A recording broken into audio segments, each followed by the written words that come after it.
어제 12월 12일 일본의 코로나 신규 감염자 수는 도쿄에서 13명, 후쿠오카에서 2명, 전국에서 120명, 감염으로 인한 사망자는 없음으로 집계되었습니다. 이처럼 올해 겨울에 들어서면서 일본 국내에서는 코로나 확진자가 말도 안 되게 급속도로 줄어들면서 전 세계로부터 의심과 주목을 받고 있습니다.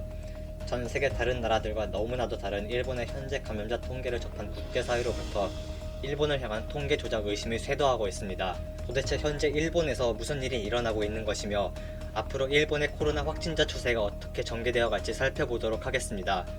올해 가을 스가 씨가 총리직을 사퇴함에 따라 기시다 씨가 후임 총리가 되었고 10월 31일에 일본 국회 중의원 총선거가 실시되었습니다.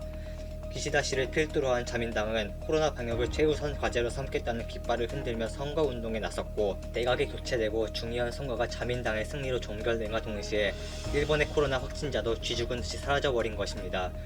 지금 일본 언론과 각종 사이트에서는 날마다 우리나라의 코로나 감염자 수를 집중적으로 보도하면서 한국을 조롱하며 국수주의 혐한 마케팅을 펼치고 있습니다만 사실 일본이야말로 작년 코로나 팬데믹 초기부터 지금까지 코로나 방역이 그야말로 개판이었습니다.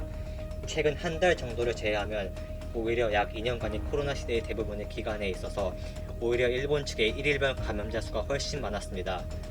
코로나 시대 2년 중 대부분의 기간에는 늘 코로나 방역 성과에 있어서 국제사회에서 비웃음을 당한 일본이 뭔가 운 좋게 우리나라보다 코로나 상황이 잘 풀리고 있자 그동안의 실책에 대한 반성도 없이 오만한 자세로 나오고 있는 것입니다. 이것은 깊이 분석해보면 그동안 경제, 문화, 외교 등 많은 분야에 있어서 우리나라에게 추월을 당해 오랫동안 분출하지 못했던 강한 열등감을 해소하려고 하는 심리인 것입니다. 작년 2월에서 3월 다이아몬드 프린세스 크루즈 여객선 집단 감염 사건이 마치 어제 일인 듯한데 세월이 참 빠르다는 것을 새삼 느끼게 됩니다. 아무튼 다들 아시다시피 당시 다이아몬드 프린세스에서 수백 명의 승객이 코로나에 감염된 사실이 밝혀지자 다이아몬드 프린세스는 요코하마 항에 허둥지둥 정박했습니다. 하지만 일본 정부는 병마의 고통 중에 생사의 경계를 헤매는 승객들을 선박 외부로 나오지 못하게 하는 사실상 감금 조치를 내렸습니다. 2020 도쿄 올림픽을 통한 경제 이익과 그에 따른 정권 지지율 상승에 골몰하고 있던 당시 아베 정권은 필사적으로 크루즈 승객이 어떻게든 일본 땅에 상륙하지 못하게 한 것입니다. 100번 양보해서 외국인 승객의 상륙 금지는 이해한다 쳐도 일본인 자국민조차 아베 정부에 의해 자기 나라 땅에 상륙이 금지되었고 결국 승객 중 14명이 코로나 바이러스 감염으로 인해 목숨을 잃었습니다.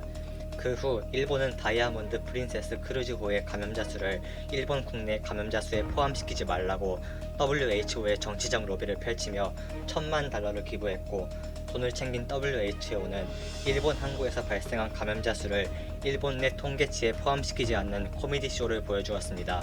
이렇게 한심한 일본의 행태를 보면서 외국의 의료 전문가는 물론 일본 내 의료계에서도 올림픽 개최를 취소해야 한다는 권고가 몰려들었지만 1년 후인 올해 자민당 정권은 이를 무릅쓰고 올림픽을 강행했습니다. 이처럼 일본 정부는 지금까지 코로나 방역에 늘 실패를 거듭해왔고 코로나 정책 대실패로 지지율이 폭락한 아베 씨는 건강을 핑계로 총리직을 사퇴하는 사태까지 벌어집니다. 물론 몸이 아프다는 좋은 핑계로 총리 자리에서 사퇴한 아베는 현재 국회의원에 당선되어 잘만 활동하고 있습니다.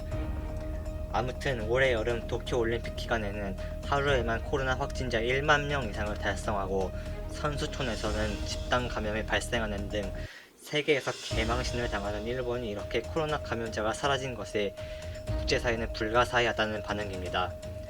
한편으로 최근 일본의 코로나 감염자가 급감한 것은 일본 정부가 백신 외교에 실패해 백신 접종이 늦어졌던 것이 결과적으로 아이러니하게도 현 시점의 일시적인 감염자 수 감소로 이어졌다는 주장이 힘을 얻고 있습니다. 올해 상반기에 일본 정부가 신속한 백신 수급에 실패한 결과 일본은 세계 다른 선진국들보다 늦게 백신 접종을 시작하였고 서유럽 국가들이 일찍 백신 접종을 시작한 만큼 백신의 효력도 일찍 떨어져서 현재 일본보다 감염자 재증가가 일찍 시작되었다는 지극히 단순한 논리입니다. 일본은 어쩌다가 운이 좋아서 유행을 획득한 것일 뿐 방심하면 안 되고 곧 백신의 면역이 떨어지면 감염자 수가 폭발할 수 있다면서 외국의 의료 전문가들은 지적하고 있습니다. 결코 잘해서 좋은 결과를 얻은 것이 아니라 운이 좋았을 뿐이고 지금 감염자 수가 줄었다고 방심하고 동네방네 춤추고 술판을 벌이고 있다가는 큰 재앙이 닥친다는 것입니다. 실제로 스웨덴도 올해 6월 100명대로 줄어들었던 코로나 확진자 수가 최근 3,000명 이상으로 재증가하고 있습니다. 그리고 코로나 백신을 2번 접종했음에도 불구하고 코로나에 감염되는 이른바 브레이크스루 감염이 일본에서도 계속 확인되고 있습니다. 도쿄도 모니터링 회의에 의하면 올해 10월 중 도쿄 내 감염자 데이터를 분석한 결과 양성 판정자 중 백신 2차 접종 이력이 있는 감염자의 비율이 65세 이상의 경우 58.7%, 12세에서 64세의 경우 23.8%에 이르는 것으로 밝혀졌습니다. 그리고 이틀 전 11일 일본 기후현에서 오미크론 변이에 감염된 남성도 화이자 백신을 2번 접종한 이력이 있었습니다. 즉 2차 접종으로는 부족하고 3차 접종을 서둘러야 한다는 것입니다. 하지만 일본 정부는 과거에도 백신 외교에서 실패를 거듭하여 올해 상반기에도 백신 접종에 상당히 지연된 바 있고 부작용 우려로 인해 백신 추가 접종을 기피하는 여론이 확산되는 가운데 앞으로의 일본의 감염 추세가 주목됩니다. 코리아 알파였습니다. 감사합니다.